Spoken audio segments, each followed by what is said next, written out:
A day in our life as mga gala. Sorry, nakakapagod nga ang araw na ito kaya naman naisipan ko na lumabas pagkatapos ng aking trabaho.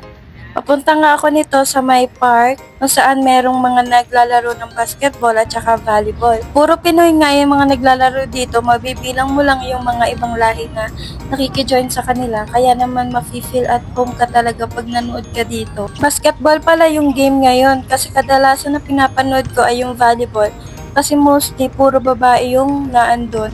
Pag basketball, puro kalalakihan so nakakailang manood ng sobrang tagal.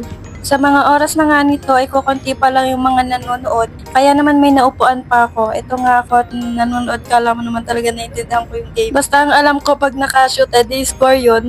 Puro paligan na rin ba dyan sa Pinas? Or tapos na? Kasi June na ngayon, di ba? Nakakamiss din manood ng piyestahan, yung mga Miss Gay, yung mga pageant para sa mga nanay, yung pa-fireworks, yung mga libreng pagkain sa kapitbahay, at yung mga sagala, at saka yung mga larong ganto. Aba, di ko na nga namalayan na lumapit na pala tong pusa sa akin. Alam nyo bang napakaraming pusa dito, tapos ang lalaki nila. Tapos marami din mga ibon, tapos hindi sila takot sa tao. Ang lalaki ng kalapate, yung mga parrot, normal lang dito, makikita mo lang dyan sa tabi-tabi. Sobrang dami yung kalapate dito, as in ang lalaki. Kung sa Pilipinas yun, nakakulong na yun.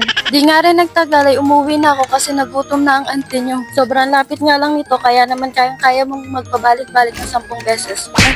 Oo Nag-refill nga lang ako nitong oil para makapagprito ako ng hotdog at lumpia kasi yun yung gusto kong ulamin ngayon. Si dahilan, tinatamad lang talaga yung magluto.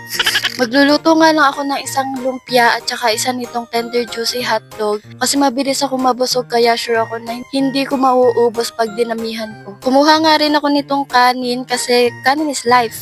After nga niyan ay luto na itong lumpia at saka itong hotdog. Masunog pa nga kasi kukunti yung mantika na nalagay. Ay siya, paano ba yan? Babay muna at ako'y makain na. Bye-bye!